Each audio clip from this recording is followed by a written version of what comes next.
ಓಂ ಮೂರ್ತಿತ್ವೇ ಪರಿಕಲ್ಪಿತ ಶಶಭತೋ ವರ್ತ್ಮಾ ಪುನರ್ಜನ್ಮನಾಂ ಆತ್ಮೇತ್ಯಾತ್ಮವಿದಾಂಕತುಶ್ಚೈದತಾಂ ಭರ್ತಾಮರಜ್ಯೋತಿಷಾಂ ಲೋಕಾನಾಂ ಪ್ರಳಯೋದಯಸ್ಥಿತಿವಿಭುಶ್ಚಾನೇಕಧಾಯಃ ಶ್ರುತೌ ವಾಚನ್ನಃ ಸತತಾತ್ಮನೇಕಕಿರಣಸ್ತ್ರೈಲೋಕ್ಯದೀಪೋ ರವಿಃ.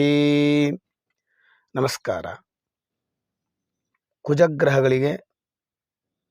ಕುಜಗ್ರಹಕ್ಕೆ ಶತ್ರುತ್ವ ಮತ್ತು ಮಿತ್ರತ್ವವನ್ನು ನೋಡೋಣ. ಕುಜಗ್ರಹನಿಗೆ ರವಿ, ಚಂದ್ರ, ಗುರು, ಕೇತುಗಳು ಮಿತ್ರಗ್ರಹಗಳಾಗತ್ತೆ. ಶುಕ್ರ ಮತ್ತು ಶನಿ ಗ್ರಹ ಸಮನಾಗಿರತಕ್ಕಂತಹ ಗ್ರಹವಾಗುತ್ತೆ. ಬುಧ ಮತ್ತು ರಾಹುಗ್ರಹಗಳು ಶತ್ರುಗ್ರಹಗಳಾಗುತ್ತೆ. ರವಿ, ಚಂದ್ರ, ಗುರು ಮತ್ತು ಕೇತು ಗ್ರಹಗಳು ಮಿತ್ರಗ್ರಹಗಳು. ಶುಕ್ರ ಮತ್ತು ಶನಿ ಸಮನಾಗಿರತಕ್ಕಂತಹ ಗ್ರಹ, ಶತ್ರುತ್ವವೂ ಇಲ್ಲ ಮತ್ತು ಮಿತ್ರತ್ವವೂ ಇಲ್ಲ ಅಂತಹ ಗ್ರಹಗಳು. ಬುಧ ಮತ್ತು ರಾಹುಗ್ರಹಗಳು ಶತ್ರುಗ್ರಹಗಳು.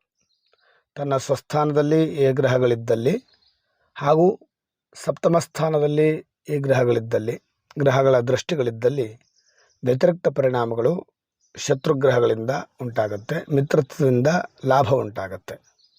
ನಮಸ್ಕಾರ.